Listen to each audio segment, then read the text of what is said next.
धनतेरस का पर्व धन, स्वास्थ्य और दीर्घायु का प्रतीक माना जाता है।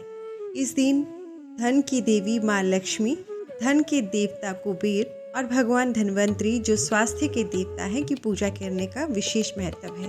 तो धनतेरस के दिन आप भगवान धन्वंतरी की पूजा ज़रूर करें अच्छे स्वास्थ्य के लिए, क्योंकि अच्छे स्वास्थ्य से बढ़कर कोई धन नहीं है। तो इसलिए शाम के समय आप धन्वंतरी जी की पूजा करें।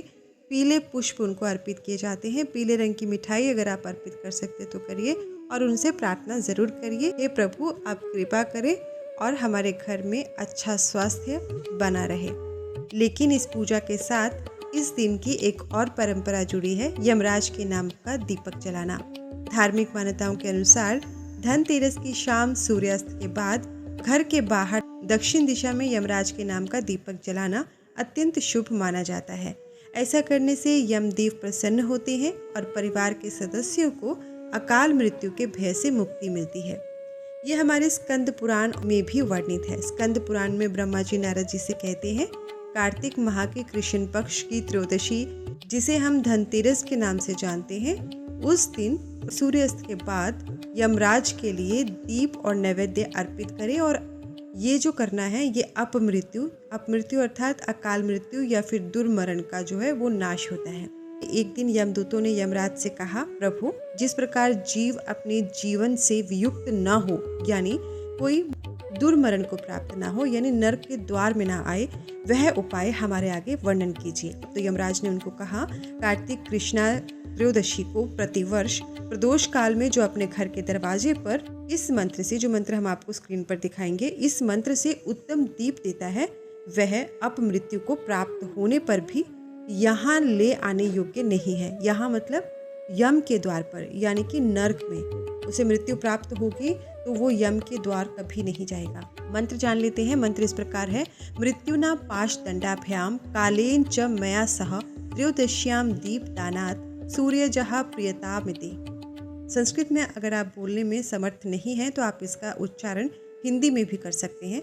और अगर आप संस्कृत में कर सकते हैं तो जब आप दीपदान करें तो उस समय पर एक पेपर पर इसको लिख कर ले जाइए और वहाँ पर इस मंत्र का उच्चारण कर सकते हैं, या फिर आप उसका हिंदी अनुवाद भी बोल सकते हैं। त्रयोदशी को दीपदान करने से मृत्यु, पाश, दंड, काल और लक्ष्मी के साथ सूर्य नंदन यम प्रसन्न हो। इस मंत्र से जो अपने द्वार पर दीपदान करता है उसे अपमृत्यु का भय नहीं होता, ऐसा स्कंद पुराण में ब्रह्मा जी ने कहा। इसके अलावा पद्म पुराण में भगवान श्री कृष्ण कहते हैं, कार्तिक के कृष्ण पक्ष की त्रयोदशी के दिन घर के बाहर यमराज के लिए दीप देना चाहिए, इससे दुर्मृत्यु का नाश होता है। सेम बात पद्म पुराण में भगवान श्री कृष्ण भी कह रहे हैं। तो धनतेरस के दिन सबसे पहले आपको पूजा करनी है धन्वंतरी जी की, और शाम के समय पर सूर्यास्त के बाद जब प्रदोष काल का समय होता है तो उस समय पर आपको यम के निमित्त दीपदान करना है। तो आइए अब जानते हैं कि ये दीपदान किस प्रकार से किया जाता है। तो सबसे पहले आपको बताते हैं कि ये जो दीपदान है कई जगह पर सिर्फ धनतेरस के दिन किया जाता है और कई जगह पर ये धनतेरस से लेकर यम द्वितीया यानी कि भाई दूज तक इसको किया जाता है, 5 दिन तक। क्योंकि दिवाली का त्यौहार जो है वो 5 दिन का त्यौहार होता है, जो धनतेरस से शुरू होकर धनतेरस, नरक चतुर्दशी, दीपावली जिस दिन अमावस्या होती है, और प्रतिपदा शुक्ल पक्ष की, और फिर भाई दूज, ये 5 दिन जो रहते हैं। तो कई जगह पर यम का दीपक जो है वो इन 5 दिन में जलाया जाता है। तो अगर आपके यहाँ पर भी इन 5 दिन में अगर यम का दीपक जलाया जाता है तो इस बात का विशेष ध्यान रखिए कि आप सेम दीपक को घर के अंदर लाकर वापस अगले दिन उसको प्रज्वलित ना करें, बाहर से ही उसका विसर्जन कर दें और फिर नया दीपक आप अगले दिन लगाएं। दीपक कौन सा होना चाहिए तो आपको बता देते हैं कि मिट्टी का दीपक आप ले सकते हैं, नहीं तो आप आटे का दीपक बनाकर भी रख सकते हैं। दीपक चौमुखी ही होना चाहिए, इस बात का आप विशेष ध्यान रखिएगा। 4 कोने निकले हुए होने चाहिए। आटे का दीपक अगर आप बनाते तो उसके 4 कोने ज़रूर बनाइए और उसमें आप रुई की बाती रखिए। तो रुई की 2 लंबी बाती रखनी है, ऐसा क्रॉस करके आपने एक के ऊपर एक करके उसके ऊपर रखनी है। उसमें तेल कौन सा डाला जाता है तो सरसों का तेल डाला जाता है। उसके अंदर आप थोड़े से काले तिल और आप एक कॉइन डाल दीजिए उसके अंदर, और फिर घर के बाहर आप दक्षिण दिशा की तरफ मुख करके बैठिए। घर के दरवाजे के बाहर दक्षिण दिशा की तरफ मुख करके आपको बैठना है, क्योंकि दीपक तो चौमुखी है, चारों दिशाओं को वो और 4 धर्म अर्थ काम मोक्ष को वो बता रहा है और चारों दिशाओं से आपकी रक्षा होगी, आपके परिवार की रक्षा होगी, इसका वो प्रतीक है।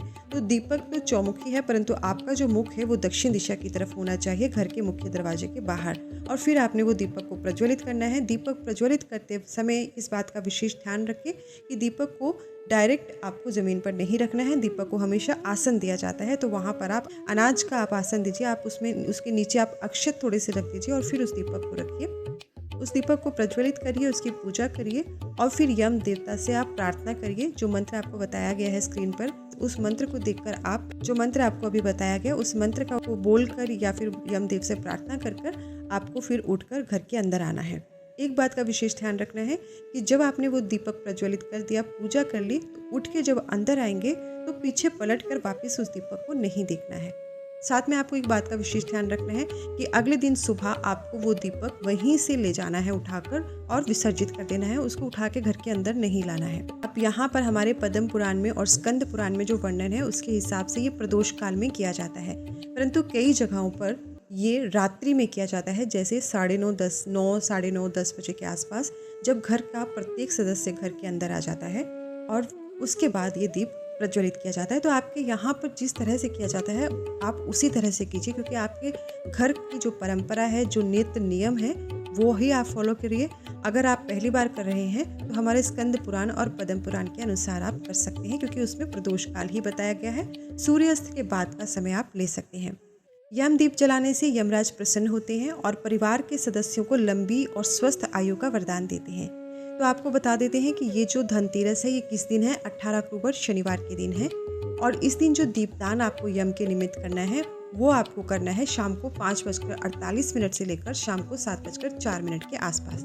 इस समय पर आप कर सकते हैं। और आपको बता देते हैं कि त्रयोदशी तिथि जो प्रारंभ हो रही है वो 18 अक्टूबर को दोपहर 12:18 पर प्रारंभ हो रही है और समाप्ति इसकी 19 अक्टूबर को दोपहर 1:51 तक है।